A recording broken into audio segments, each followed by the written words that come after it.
Hi viewers, எல்லாருக்கும் வணக்கம். நம்ம சேனலில் வந்து லாஸ்ட்டாக 2 வீடியோ வந்து போட்டிருக்கோம். ஒன்று வந்து நம்மளுடைய சப்ஸ்கிரைபருக்கு கிஃப்ட் கொடுத்தது, ப்ளஸ் அதோடைய மேக்கிங் வீடியோ வந்து போட்டிருக்கோம். அதை பார்த்துட்டு நிறைய பேர் வந்து கமெண்ட் பண்ணியிருந்தீங்க. ரொம்ப தேங்க்யூ, சப்போர்ட் பண்ணியிருந்தீங்க. நிறைய பேர் ஸ்டேட்டஸ் வச்சுருந்தீங்க. அவங்க எல்லாருக்கும் வந்து தேங்க்ஸ். ப்ளஸ் வந்து என்னுடைய தங்கச்சிங்க நிறைய பேர் வந்து எனக்கு பர்சனலாக கேட்டிருந்தீங்க, அக்கா நீங்கள் வரைஞ்சிங்களா அப்படின்னு சொல்லிட்டு. நிச்சயமாக அது நான் வரையலை. இப்போ பார்க்குற இந்த ஃபோட்டோவும் இந்த ட்ராயிங்கும் சரி, அதுவுமே சரி, இது நான் வரையலை. எனக்கு அந்தளவுலாம் திறமை கிடையாது ட்ராயிங் வரைகிறதுக்கெலாம். இது என்ன வந்து ரொம்ப நாளாக தெரிஞ்ச என்னுடைய ஃப்ரெண்ட்ஸ், க்ளோஸ் ஃப்ரெண்ட்ஸ், ரிலேட்டிவ்ஸ்க்கு தெரியும் இது யார் வரைஞ்சிருப்பா அப்படின்னு சொல்லிட்டு. இது என்னோட ஹஸ்பண்ட் வரைஞ்சது தான். இப்போது நீங்கள் பார்க்குற இந்த சில ஃபோட்டோஸுமே அவர் வரைஞ்சது தான். ரெண்டுத்துக்கும் உங்களால் ஏதாவது டிஃப்ரென்ஸ் கண்டுபிடிக்க முடியுதா? நல்லா கவனிச்சிங்கன்னா கண்டுபிடிக்க முடியும்.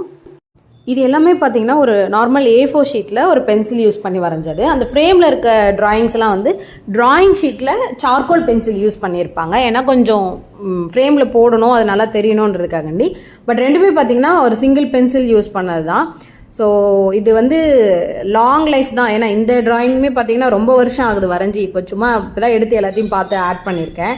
ப்ளஸ் வந்து இப்போ நீங்கள் பார்க்க போகிற வீடியோ, அந்த கிரெடிட் நீங்கள் எனக்கு தான் கொடுக்கணும். இது நான் தான் வரைஞ்சேன். ஏன்னா எல்லாரும் கேட்டிங்கல்ல, நான் வரைஞ்சேன் இந்த மாதிரி தான் இருக்கும். ஸோ அந்த ட்ராயிங்ஸ் எல்லாம் என்னுடைய ஹஸ்பண்ட் வரைஞ்சது தான். இப்போ நம்ம சேனலில் ரீசெண்டாக சில சேஞ்சஸ் இருந்திருக்கும், கவனிச்சிருந்தீங்கன்னா தெரிஞ்சிருக்கும். ஒருவேளை நீங்கள் அந்த ஷார்ட்ஸ்லாம் பார்க்கல அப்படின்னா நம்ம சேனலை சப்ஸ்கிரைப் பண்ணிவிட்டு போயிட்டு அந்த ஷார்ட்ஸ்லாம் பாருங்கள். உங்களுக்கு என்ன சேஞ்ச் அப்படின்றது புரியும்.